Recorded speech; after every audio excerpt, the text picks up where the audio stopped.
Welcome to Class 5 and our second online session.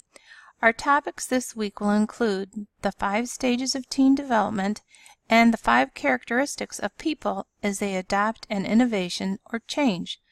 Both are critical models for a leader to understand as they work with the team to become unstoppable. Ask yourself this essential question. We all prefer to be a member of a winning team.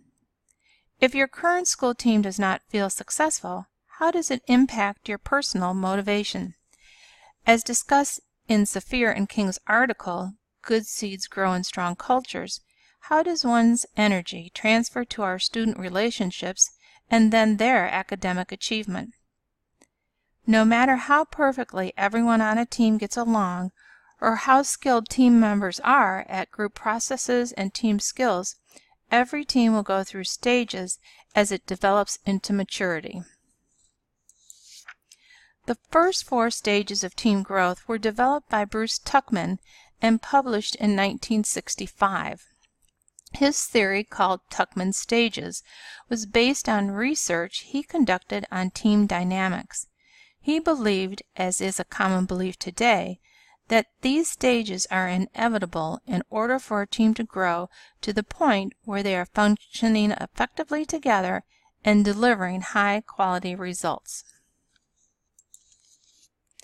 As we discuss each of Tuckman's 4 stages, think of your current school team.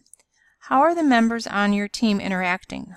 Are you accomplishing the results your team set out to achieve? If not, look ahead to the next stage and what your team is lacking to be successful.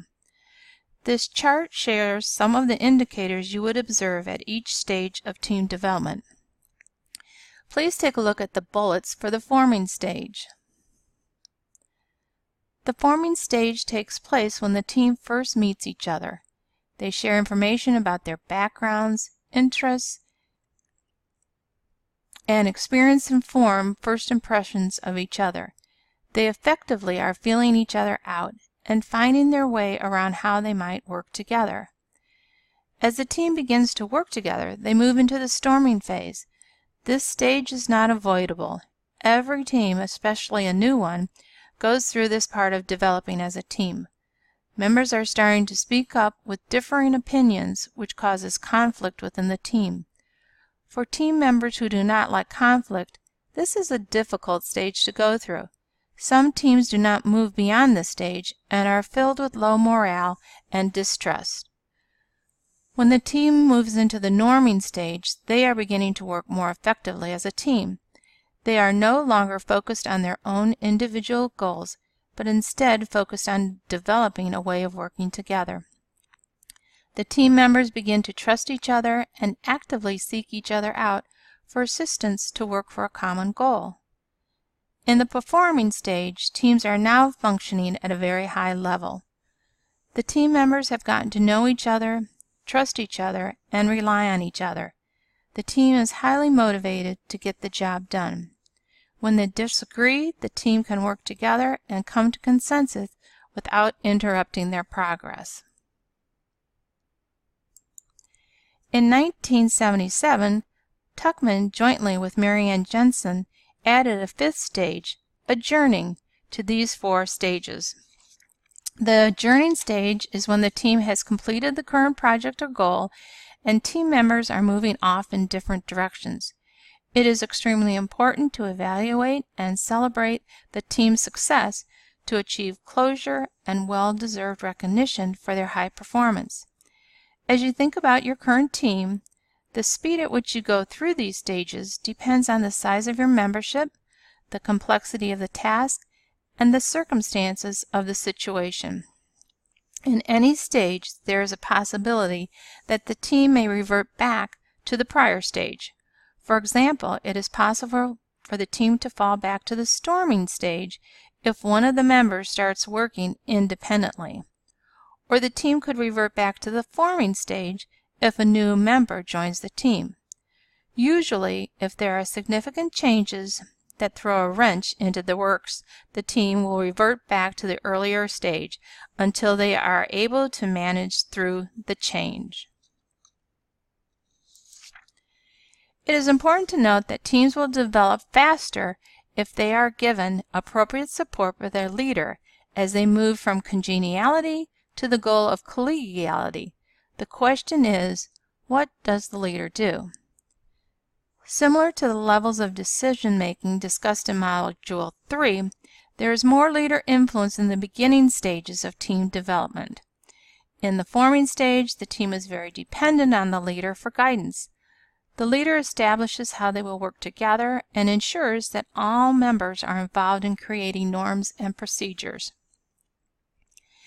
In the storming stage, the leader acts as a coach, guiding members on how to work through problems together as a team and settle into roles and responsibilities. Some members will need to be more assertive, and other team members will need to become better listeners. The leader will still be 100% involved. In the norming stage, the leader may not be as involved in decision-making and problem-solving since the team members are working better together and can take more responsibilities in these areas. The team has greater self-direction, and the leader is available on a consult basis if the team gets stuck. The performing stage, the team leader is not involved in the day-to-day work of the team. The team leader can become the gateway when decisions need to be reached at a higher level within the organization, such as a request for additional funding or resources. Finally, as the leader supports the team in the adjourning stage, it is the leader's role to ensure that there is time for the team to celebrate the success of the project and capture best practices for its future use. Positive leaders unite instead of divide. They are able to create unity, which is the difference between a great team and an average or dysfunctional team. Identifying where a team is and how to support their productivity is another example of how a leader will assess and shape the culture for optimum school improvement. In conclusion, our next steps for the module will be to read for background on the 5 stages of group development in our handbook, page 51 through 58, and then proceed to our site discussion, which will ask you to reflect on your personal team experience and consider how a leader could support your team's progress and as you become an invincible, high-performing team. Thank you.